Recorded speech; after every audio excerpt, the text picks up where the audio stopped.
Monde du savoir, monde du savoir, pas seulement pour les enfants.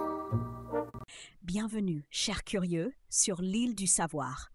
Pouvez-vous imaginer une situation où une victime commence à ressentir de la sympathie pour la personne qui lui fait du mal et même à la défendre? Ce phénomène psychologique très étonnant et complexe s'appelle le syndrome de Stockholm. J'ai invité tout le monde à découvrir avec moi ce que la science explique sur ce mécanisme de défense surprenant de l'esprit humain.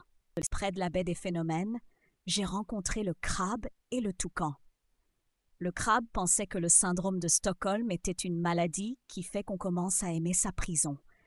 Il racontait qu'une fois, une vague l'avait jeté dans une vieille chaussure et qu'au début il voulait s'enfuir, mais qu'ensuite il avait tellement aimé son nouveau petit logement douillet qu'il ne voulait plus le quitter. Le toucan, lui, croyait que c'était juste de la comédie. Il disait que la victime fait semblant d'avoir de la sympathie pour son ravisseur, pour l'endormir et préparer sa fuite en secret. J'ai expliqué que le syndrome de Stockholm, ce n'est ni l'attachement à un lieu, ni de la comédie. C'est un vrai mécanisme psychologique qui agit sans qu'on s'en rende compte, où la victime commence à ressentir des émotions positives pour son agresseur afin de survivre à une situation très difficile. Sur le chemin des découvertes, j'ai rencontré la kakatoès et le crocodile.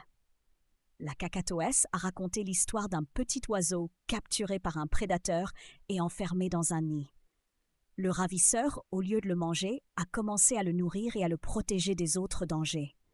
Après un certain temps, l'oiseau s'est tellement attaché à son ravisseur que même quand il a eu une chance de s'échapper, il ne l'a pas fait, car il se sentait plus en sécurité en captivité.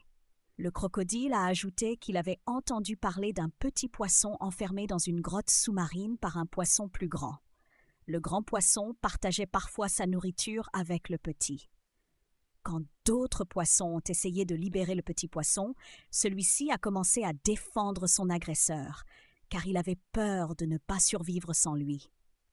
J'ai trouvé que c'était de très bons exemples montrant comment, dans des conditions extrêmes, la dépendance à l'agresseur peut devenir une sorte de lien émotionnel.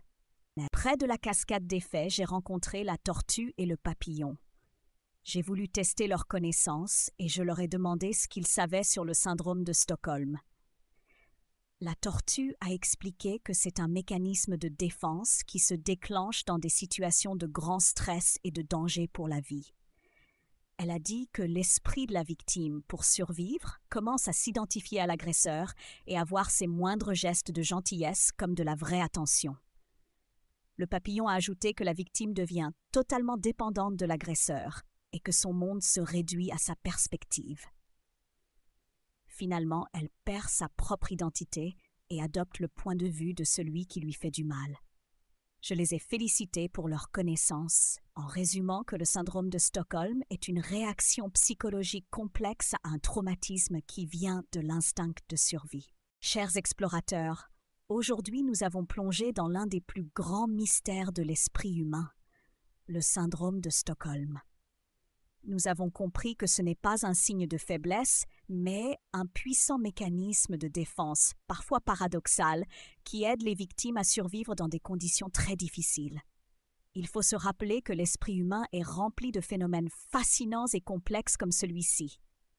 À bientôt pour de nouvelles découvertes sur l'île du savoir.